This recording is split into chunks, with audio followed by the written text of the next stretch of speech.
Ada komentar dari Sipa Tasya, tips foto untuk backpack Kang atur nuhun. Ya, jadi Sipa Tasya ini meminta dibuatkan tips bagaimana cara memotret foto produk untuk backpack ya. Bisa nggak ya? Coba aja ya. Yuk, merapat.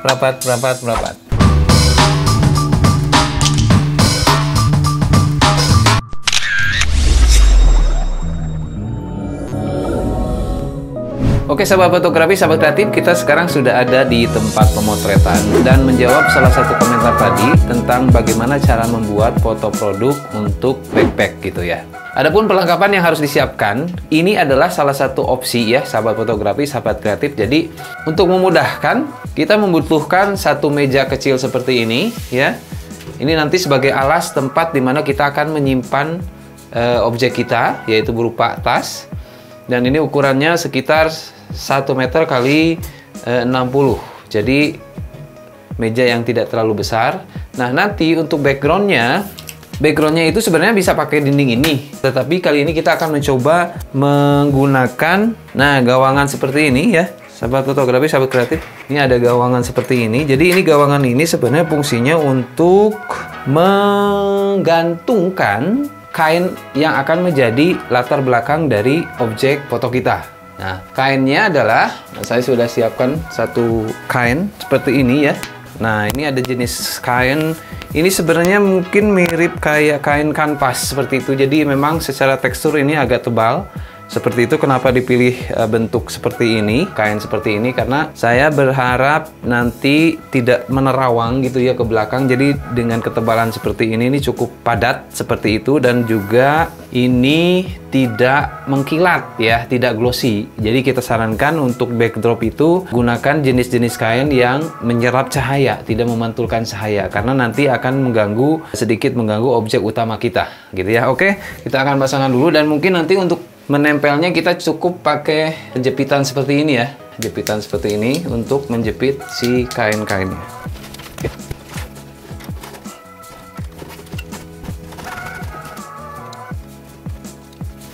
Oke, kita gantung seperti ini dan kedua ujungnya kita jepit ya. Kiri kanan kita jepit. Nah, terus ini kita rapihkan. Kita rapihkan kainnya.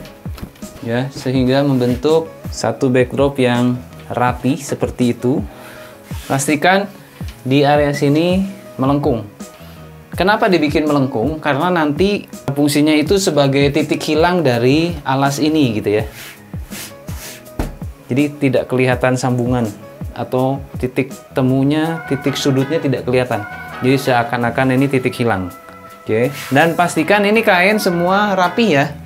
Jadi mungkin kayak ini masih ada kerutan, ini kita coba rapikan dulu. Bisa di steam ya. Oke, kita rapikan kain-kainnya. Kenapa harus dirapikan? Sebenarnya sih kalau memang nanti fotonya masuk ke post processing atau editing, ini tidak terlalu bermasalah. Tetapi kalau misalkan kita tidak melakukan proses editing, ini nanti akan terlihat gitu ya di foto kita. Jadi sebaiknya dirapihkan saja. Bisa pakai setrika, bisa pakai steam seperti ini. Yang penting kainnya rapih ya. Kerutan-kerutannya tuh rapih. Ya, ini sudah cukup rapih ya. Backdropnya sudah rapih. Dan kita akan ambil tasnya. Ini ada salah satu contoh tas ya, warna hitam seperti ini. Ini tas sekolah. Karena ini ada dua kantong utama ya, dan pinggir kiri kanan juga sebagai kantong tambahannya. Resletingnya kita posisikan di tengah sini ya, jadi supaya kelihatan, jangan terlalu bawah. Nah, digeser ke sini aja. Ini juga menunjukkan bahwa ini punya resleting seperti ini. Yang ini biarkan di sini saja karena satu. Ini, dan satu hal lagi yang paling penting di dalam kita melakukan pemotretan tas gendong atau backpack seperti ini adalah bagian dalamnya tuh harus kita isi dulu, sahabat fotografi, sahabat kreatif. Karena kalau tidak diisi tuh lepek ya, tipis begini gitu, jadi nggak kelihatan bentuk modelnya. Nah, makanya kita harus isi si tas ini dengan, sebenarnya bisa dengan kain, bisa dengan kertas gitu ya, dengan apapun itu yang sifatnya ringan dan bisa membentuk model tasnya itu sendiri gitu ya. Oke, kita isi yang bagian depan dulu ya. Bagian depan kita isi. Ini saya ada beberapa kain ya. Ini sebenarnya kain untuk dekorasi, cuman ini bisa juga dipakai di sini. Ini namanya kain tile. Ini cukup fleksibel untuk digunakan sebagai pengisi dari kantungnya. Oke. Nah, jadi kelihatan lebih, bentuknya lebih bagus ya. Nah, terus bagian dalamnya juga nih saya isi juga. Karena kantongnya lebih besar, jadi kainnya juga harus lebih banyak. Ini sebenarnya tadi seperti dibilang bisa dengan kertas gitu ya, koran gitu, apapun lah itu. Yang penting bisa fleksibel untuk dibentuk mengikuti bentuk si tasnya. Sesuai dengan pola yang dibuat gitu ya. Oke. Nah, sudah kelihatan. Jadi sekarang tasnya sudah berbentuk ya, dimensinya sudah ada gitu ya. Ketebalannya sudah terlihat seperti ini gitu ya, ada kantong di depan ya seperti ini, dan akan kita coba foto. Jadi ya setelah seperti ini kita tinggal simpan saja di alas yang tadi sudah kita siapkan. Oke. Nah, berikutnya, karena si tas ini relatif dimensinya tebal, jadi memang kita sebaiknya menggunakan pencahayaan 2 titik gitu ya.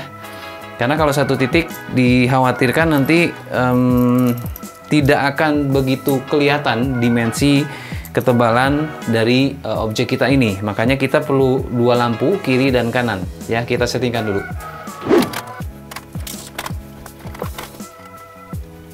Oke. Ini lampunya kita nyalakan. Bisa dilihat sebelah sini sudah mendapat pencahayaan, dan ya karena lampu sebelah kanan lebih terang, jadi kita jadikan lampu utama ya. Karena dia tidak pakai diffuser, sahabat fotografi, sahabat kreatif, jadi saya akan boncing lagi, pantulkan lagi. Sedikit saya pantulkan. Kita rapikan. Dan untuk foto pertama kita akan coba pakai handphone. Oke, kita coba foto ya. Kita foto dulu bagian depan ya. Terus tali-talinya yang bagian belakang dimunculkan sedikit saja ya, supaya menjadi aksen ataupun informasi bahwa ini ada tali bagian belakangnya seperti itu. Oke, kita foto ya. Oke, bagian depan, dan kita akan foto sekelilingnya gitu ya, jadi depan, kiri, kanan, belakang. Kita foto sebelah mana ini, sampingnya gitu ya. Kita rapikan lagi. Oke, setelah rapi kita foto bagian sampingnya. Ini boleh samping kiri atau samping kanan ya. Nah, saya pilih samping kanan karena memang di sini ada resleting yang harus kita kasih lihat ke pembeli. Oke, samping kanan juga boleh kita fotokan.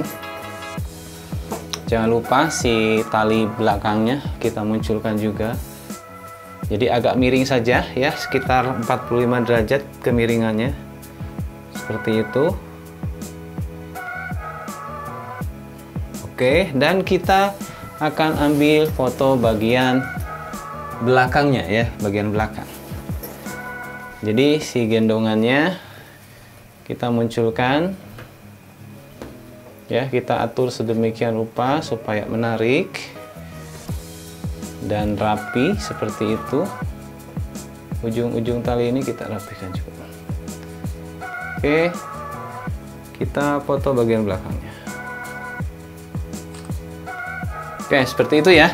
Itu contoh yang pertama, dan ini merupakan komposisi dasar di dalam kita melakukan pemotretan foto produk tas gitu ya. Dan saya masih ada satu model tas lagi ya, dan ini sebenarnya untuk kategori remaja, dan satunya lagi saya punya model untuk yang lebih ke anak-anak gitu ya. Nah, ini dia. Ini ada karakter dari salah satu Marvel Studio ya, Spider-Man. Nah, kita coba foto juga karena ini masih kosong. Kita akan coba pindahkan dari sini saja. Kita pindahkan ke sini.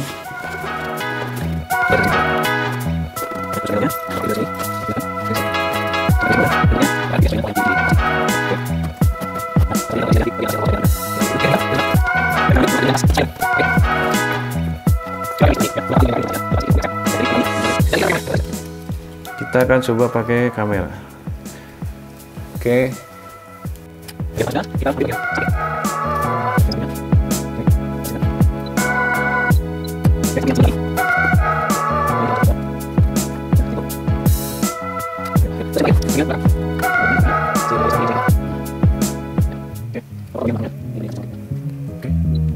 Iya.